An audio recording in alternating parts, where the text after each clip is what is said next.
Hello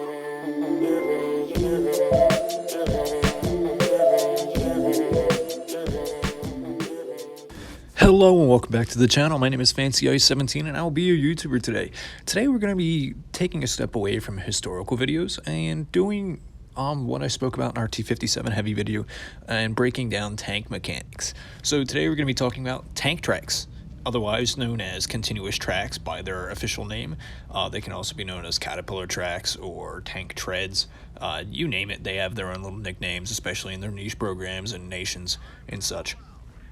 But the basic thing is, what are tank tracks called? The official name, like I said, is called a continuous track. The definition of a continuous track is as follows. The definition of a continuous track, also called tank tread, is a system of vehicle propulsion which moves in a band of treads driven by two or more wheels. So obviously when you're looking at a tank, you notice the road wheels and then you notice your skid loads and all that in a track. Obviously, I'm not going to discuss all of that, and this is just a general purpose video. We're not taking a deep dive into it like I do my historical videos. This is just to give someone who isn't very informed a general idea of what they're looking at, because obviously we all know what a tank tread is. We all know what it does. It makes the tank move. So, heavy tank, yo burr, I'm a heavy tank driver, okay? So, basically, the wider a track is, the more ground surface it has to move, and we want to look at how does a track move. So the engine will supply input via the steering system. The driver, wants to turn it, move it forward, move it backwards. So you supply power to that, which in turn moves one or more steel sprocket, which moves the track plates and begins putting power into the wheels, which causes the track to begin moving. So your suspension wheels are those little wheels, otherwise on newer tanks I believe they're called road wheels.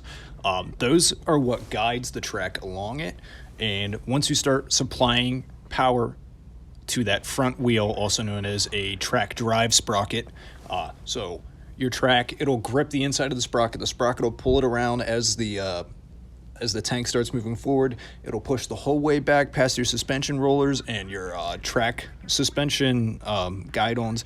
It'll bring it back past that towards the rear idler wheel, which is basically acts as the return feed, which is what makes it a continuous track.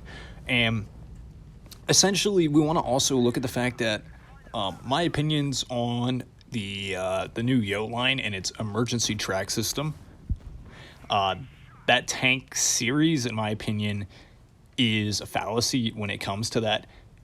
In reality, when it comes to tanks, I put a little bit of research into this, and when you slip a track, break a track, your road wheels, they can't function on, say, anything but reinforced concrete or solid. They have no grip, no traction, whereas a car has tires and can move over that because it has treads. Road wheels aren't designed to function on anything other than the road. And even then, they can't function. You'll bend something, break something, ruin something on it. It can only move for a very short period of time. And whereas in the setting of Blitz, there's not a lot of paved roads, there's not a lot of anything. So a tank theoretically can't move with a broken track. Obviously, they can to an extent.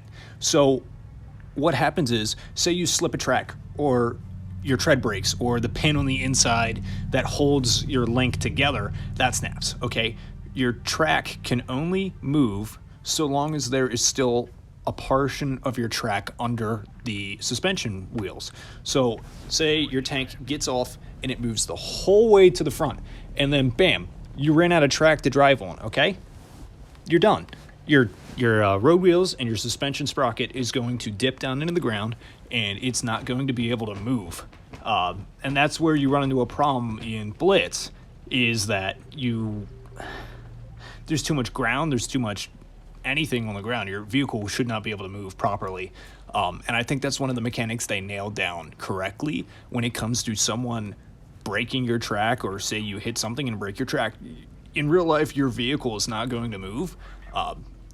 And the crew itself wants the tank to be functional, so they're going to obviously get out and repair it. And what kind of agitates me about that is a lot of people, especially even in War Thunder, your track, when you break it, the first thing your tank starts doing is sliding. When obviously, like I said, your tank can't really move, it's going to bog down. So when a tank starts sliding like that and moving in one direction, it doesn't make a whole lot of sense, because I get it that there's traction on one side of the tank, but your tank shouldn't be able to move. It needs that amount of surface area on both sides to operate, and you can't neutral steer a tank like that. Obviously, I have no experience operating a tank. I have not served in the military, even though I have interest in it. You know, this is just from what I've seen, what I've read. I'm friends with a squadron leader. He rides in a Bradley, and he was explaining to me that he slipped a track once. One of his crewmates slipped a track, and he had to sit in the back of the Bradley for the rest of the day, for the rest of the trip back. Slipping a track, it's very easy to do. It's caused by friction, forward, sideward pressure, upward pressure, you name it. It can happen. And if you really think about it, the little links are what, 1 1/4 inch thick or something like that. It's very I don't know. It's very interesting to see how things operate, how things uniquely function in a tank.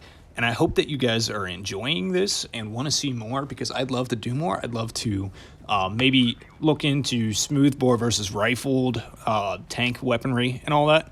But if you enjoyed this, please like and subscribe, and stay cool, stay frosty, and I'll see you in the next one.